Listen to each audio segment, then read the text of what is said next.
नमस्कार मित्रों, आज की इस वीडियो में हम जानेंगे कि दुर्योधन आत्महत्या क्यों करना चाहता था। तो मित्रों, गंधर्वों से पराजय के शोक में डूबा दुर्योधन अपनी चतुरंगिनी सेना के पीछे पीछे चलने लगा। उसने मार्ग में एक जगह रुककर विश्राम करने का निर्णय किया।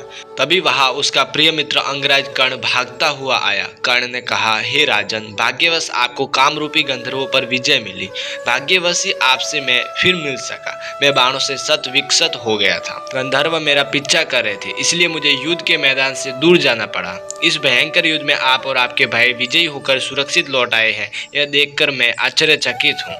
यह सुनकर दुर्योधन ने सिर झुका लिया। उसका गला भी भर आया। उसने कहा, मित्र कर्ण, तुम्हें सच्ची बात नहीं पता। बहुत देर तक चले युद्ध के बाद गंधर्वों ने हमें परास्त कर दिया था और स्त्री पुत्र इत्यादि समेत बंधक बनाकर हमें आकाश पथ से ले जा रहे थे। यह समाचार पाते ही पांडव हमें बचाने पहुंचे।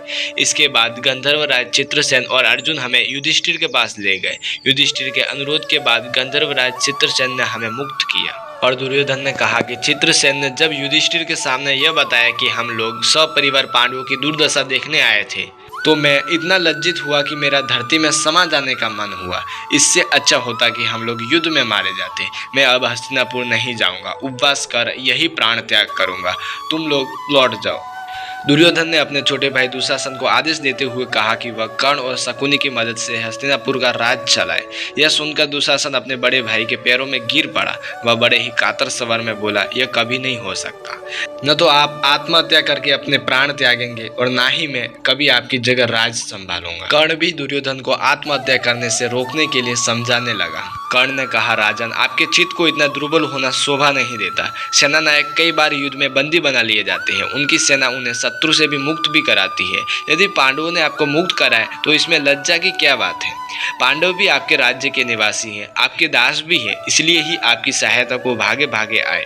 और शकुनी ने भी अपने भांजे दुर्योधन को समझाया कि वह आत्महत्या का विचार मन से त्याग दे। शकुनी ने कहा, मैंने तुम्हें विपुल ऐश्वर्य का अधिकारी बनाया है, लेकिन तुम मूर्खतावश वह सब छोड़कर मरना चाहते हो।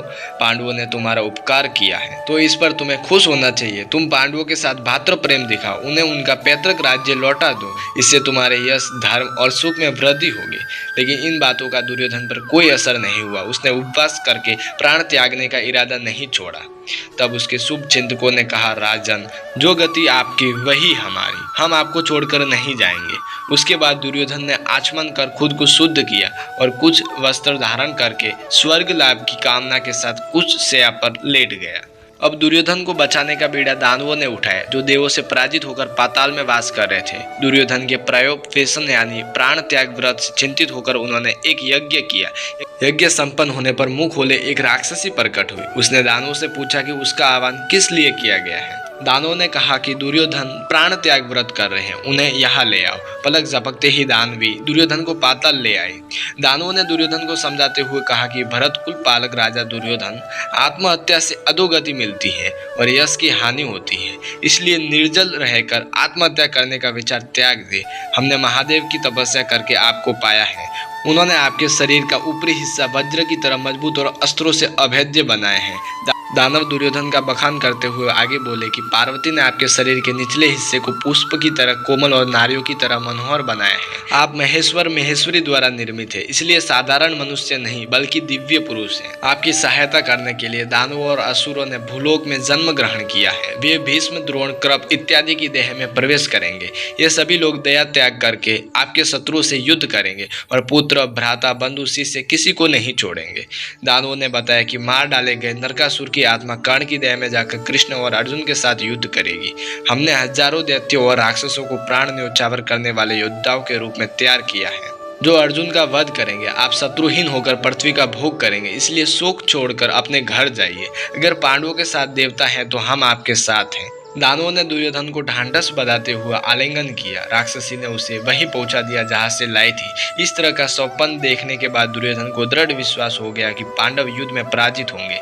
इसके बाद मित्र कर्ण के अनुरोध पर दुर्योधन ने प्राण त्याग का विचार छोड़ दिया और पूरे दल के साथ हस्तिनापुर लौट गए। तो फिर मित्रों ये था आज का हमारा वीडियो। इस वीडियो में आपने जाना कि किस प्रकार दुर्योधन आत्महत्या करना चाहता था और कैसे उसने आत्महत्या का विचार त्याग दिया। तो आशा करता हूँ कि आपको हमारा ये वीडियो पसंद आया होगा। तो कृपया हमारे इस वीडियो को लाइक, कमेंट, शेयर एंड हमारे इस कर्मयोगी चैनल को सब्सक्राइब करना बिल्कुल ही ना भूलें। तो फिर चलिए मित्रों, आज के लिए इतना ही। फिर मिलती है अगले वीडियो के साथ।